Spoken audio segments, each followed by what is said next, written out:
Welcome to the virtual office training. Today we have the data of employee number, employee name and salary, and I want to sum all the above value by using the shortcut key. What is the shortcut key? Just press Alt AO. It will display the formula and press enter. It will calculate all the above value you can see here.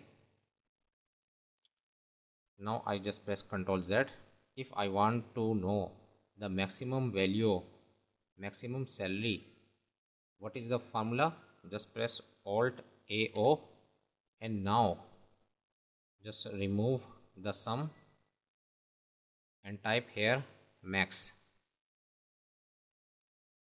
and press enter. It will display the maximum value here. That's where you can also know the minimum value by using the function min. Hope this tip will be very helpful for you. Thanks for watching.